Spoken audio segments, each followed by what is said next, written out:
Shalom, salam jumpa lagi dengan saya Pendeta Mesnek atau Pak. Pembahasan kita kali ini berjudul Penglihatan Tuhan, Pandangan Alkitabiah. Diambil dari pedoman pendalaman Alkitab Sekolah Sahabat Dewasa Triwulan 4 tahun 2020 dengan tema besar Pendidikan.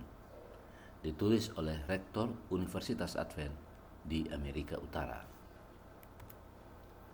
Ayat hafalan kita pada minggu ini tertulis dalam Amsal 15 ayat 3. Mata Tuhan ada di segala tempat, mengawasi orang jahat dan orang baik. Pokok pikiran untuk pelajaran sepanjang minggu ini adalah Allah adalah pencipta langit dan bumi dan seluruh isinya.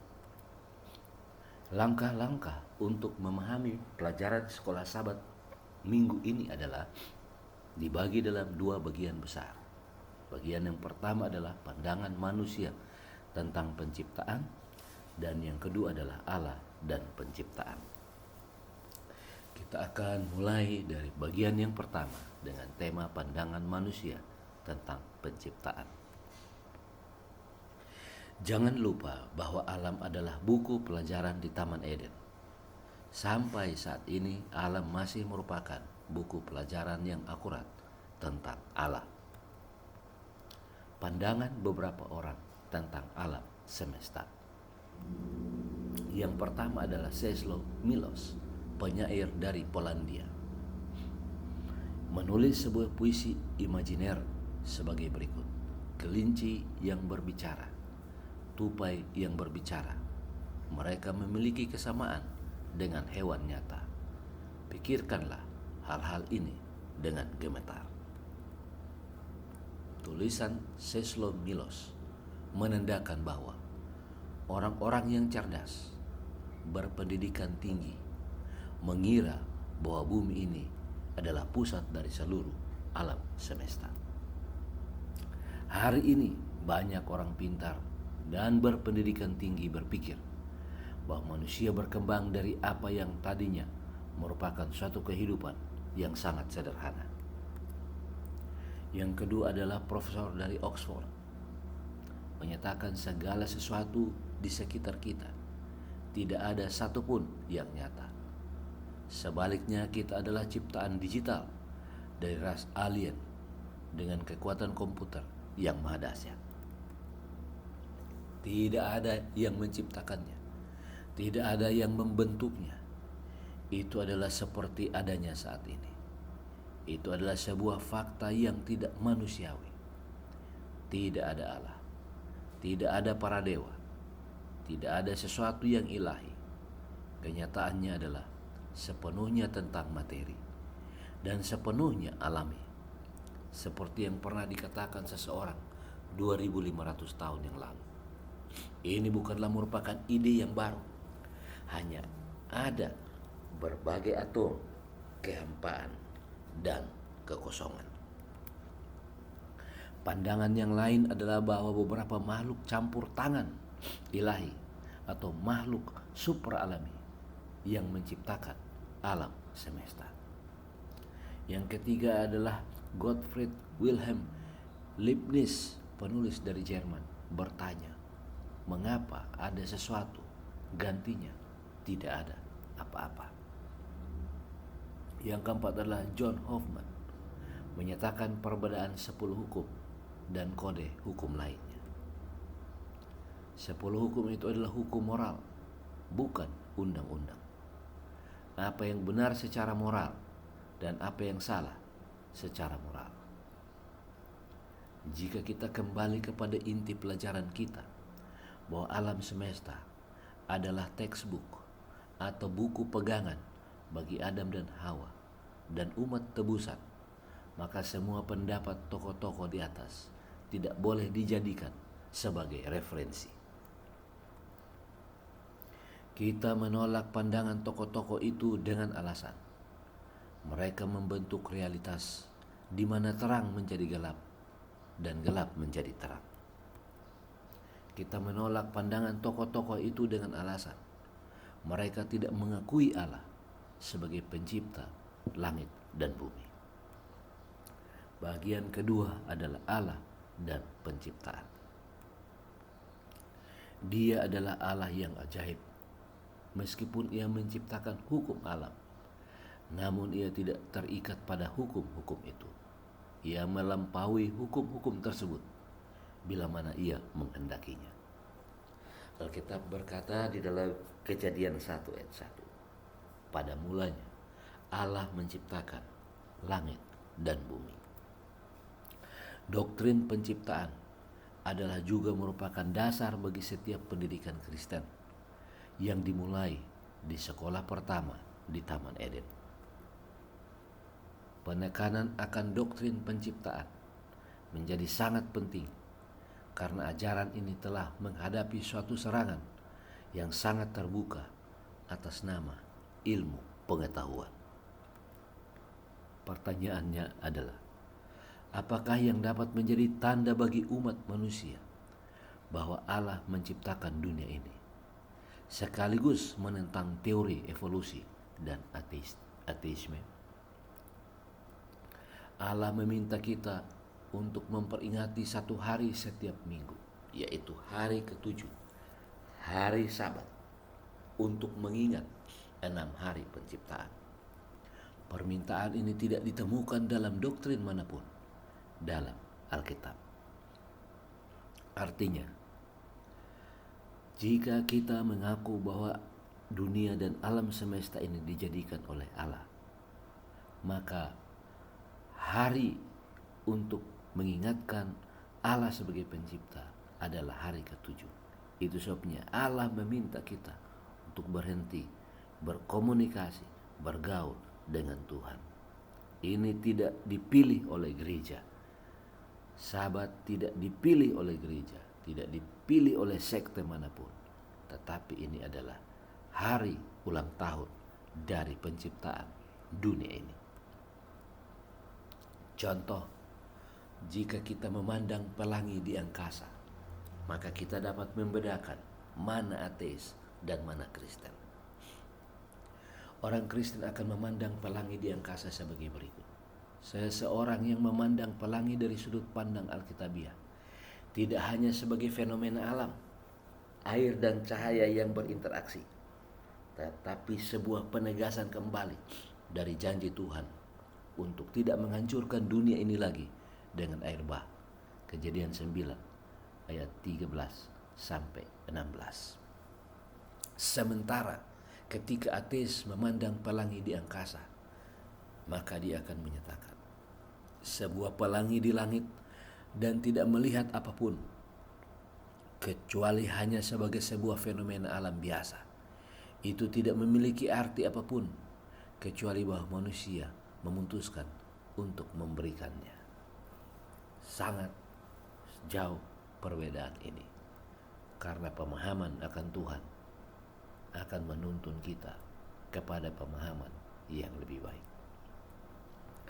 Allah bermaksud bahwa apabila anak-anak dari generasi mendatang menanyakan tentang pelangi yang indah yang terbentang di langit itu, maka orang tua mereka harus mengulangi kembali cerita tentang air bah dan menceritakan kepada mereka bahwa Yang Maha Tinggi telah menjadikan pelangi itu dan menempatkannya di awan-awan sebagai suatu jaminan bahwa air tidak lagi akan menutupi bumi. Diambil dari tulisan Ellen G. White, Alpha dan Omega jilid 1, halaman 114. Takutlah akan Allah dan muliakanlah Dia, karena telah tiba saat penghakimannya, dan sembahlah Dia yang telah menjadikan langit dan bumi dan laut dan semua mata air. Perhatikan bahwa Injil yang kekal adalah terkait langsung kepada Allah sebagai pencipta. Dan ketika kita menyadari bahwa Allah yang telah menciptakan kita adalah Allah yang sama, Allah yang dalam daging manusia menanggung hukuman atas dosa kita ke atas dirinya sendiri, tidaklah mengherankan kita dipanggil untuk menyembah Dia. Yohanes 1 ayat 3 firman Allah berkata, segala sesuatu dijadikan oleh Dia, dan tanpa Dia tidak ada suatu pun yang telah jadi dari segala yang telah dijadikan. Pertanyaannya adalah, apakah doktrin penciptaan berdiri sendiri dalam Alkitab? Doktrin penciptaan tidaklah muncul dengan sendirinya, khususnya dalam Perjanjian Baru. Itu sering disertai dengan bahkan terikat dengan doktrin penebusan. Kedua doktrin ini secara terang-terangan berpadu dalam suatu dunia yang telah jatuh dalam dosa yang mengakibatkan kematian. Karena itu penciptaan sendiri tidaklah cukup. Di dalam 1 Yohanes 3 ayat 4 firman Allah berkata, setiap orang yang berbuat dosa melanggar juga hukum Allah, sebab dosa ialah pelanggaran hukum Allah. Penciptaan rusak karena dosa. Dosa adalah pelanggaran hukum. Jadi Yesus menebus manusia dari upah dosa, sekaligus memulihkan kembali fungsi hukum di alam semesta ini. Tujuan pendidikan yang sebenarnya adalah untuk memulihkan kembali peta Allah di dalam jiwa. Diambil dari tulisan Ellen G. White, Alfa dan Omega, jilid 2, halaman 233. Sistem pendidikan di sekolah-sekolah kita haruslah berdasarkan pada pandangan Alkitab yang berpusat pada Yesus Kristus. Semua mata pelajaran di sekolah seperti ilmu pengetahuan umum, sejarah, moralitas, budaya, dan lain sebagainya akan diajarkan dari perspektif itu atau haruslah diselaraskan dengan Alkitab. Atau dengan kata lain, semua pelajaran yang kita sebutkan harus ditutup konklusinya dengan Alkitab. Guru-guru di sekolah-sekolah gereja tidak sehebat guru-guru di sekolah unggulan. Gedung sekolah-sekolah gereja tak semegah gedung sekolah unggulan. Namun di sekolah-sekolah gereja itu ada kelebihan tersendiri, yaitu belajar tentang penciptaan, hukum dan penebusan yang mengangkat derajat manusia. Alkitab menjadi dasar utama dalam pendidikan di sekolah-sekolah gereja kita. Maka kami menghimbau, sekolahkanlah anak saudara di sekolah gereja. Ringkasan pelajaran kita pada minggu ini. Dia adalah Allah yang ajaib. Meskipun Dia menciptakan hukum alam, namun Ia tidak terikat pada hukum-hukum itu. Ia melampaui hukum-hukum tersebut bila mana Ia menghendaki. Alkitab berkata di dalam Kejadian 1 ayat 1, pada mulanya Allah menciptakan langit dan bumi. Doktrin penciptaan adalah juga merupakan dasar bagi setiap pendidikan Kristen yang dimulai di sekolah pertama di Taman Eden. Penekanan akan doktrin penciptaan menjadi sangat penting karena ajaran ini telah menghadapi suatu serangan yang sangat terbuka atas nama ilmu pengetahuan. Pertanyaannya adalah, apakah yang dapat menjadi tanda bagi umat manusia bahwa Allah menciptakan dunia ini sekaligus menentang teori evolusi dan ateisme? Oh, Allah meminta kita untuk memperingati satu hari setiap minggu, yaitu hari ke-7, hari Sabat, untuk mengingat 6 hari penciptaan. Permintaan ini tidak ditemukan dalam doktrin manapun dalam Alkitab. Artinya, hari Sabatlah yang dapat menentang teori evolusi dan ateisme. Contoh memandang pelangi di angkasa. Orang Kristen akan mengatakan bahwa seseorang yang memandang pelangi dari sudut pandang Alkitabiah tidak hanya sebagai fenomena alam, air dan cahaya yang berinteraksi, tetapi juga sebuah penegasan kembali dari janji Tuhan untuk tidak menghancurkan dunia ini lagi dengan air bah. Tetapi ketika orang ateis memandangnya, itu hanyalah sebuah pelangi di langit dan tidak melihat apapun kecuali hanya sebagai sebuah fenomena alam biasa.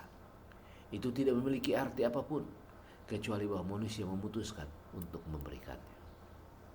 Allah bermaksud bahwa apabila anak-anak dari generasi mendatang menanyakan tentang pelangi yang indah yang terbentang di langit itu, maka orang tua mereka harus mengulangi kembali cerita tentang air bah dan menceritakan kepada mereka bahwa yang Maha Tinggi telah menjadikan pelangi itu dan menempatkannya di awan-awan sebagai suatu jaminan bahwa air tidak lagi akan menutupi bumi ini. Panggilan kepada jemaat di akhir zaman adalah takutlah akan Allah dan muliakanlah Dia, karena telah tiba saat penghakimannya, dan sembahlah Dia yang telah menjadikan langit dan bumi dan laut dan semua mata air. Panggilan untuk mengingat penciptaan, maka panggilan untuk berhenti dan bertemu Tuhan pada hari ketujuh atau hari Sabat. Perhatikan bahwa Injil yang kekal adalah terkait langsung kepada Allah sebagai pencipta. Dan ketika kita menyadari bahwa Allah yang telah menciptakan kita adalah Allah yang sama, yang dalam daging manusia menanggung hukuman atas dosa kita, ke atas dirinya sendiri, tidaklah mengherankan kita dipanggil untuk menyembah Dia. Segala sesuatu Dia jadikan oleh Dia, dan tanpa Dia tidak ada sesuatu pun yang telah terjadi dari segala yang telah dijadikan. Anak-anak kita tidak saja dibekali dengan ilmu pengetahuan, ilmu sejarah, ilmu alam, tetapi anak-anak kita perlu mengenal pencipta, penebus mereka secara pribadi untuk kehidupan yang kekal. Jika perlu kita kehilangan semua harta dunia ini, tetapi kita akan bersama dengan anak-anak kita hidup selama-lamanya bersama dengan Tuhan Yesus.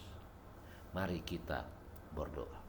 Bapa di sorga, Bapa yang baik, dari dahulu sampai sekarang alam adalah buku pegangan, textbook bagi umat Tuhan. Menjelang kedatangan Yesus yang kedua kali, kami tetap dipanggil untuk menyembah Allah, Allah yang telah menciptakan langit dan bumi dan seluruh isinya. Kuatkan kami supaya kami dapat mengikuti Tuhan, memahami dan mengenal Tuhan melalui alam ini sampai Yesus datang kembali.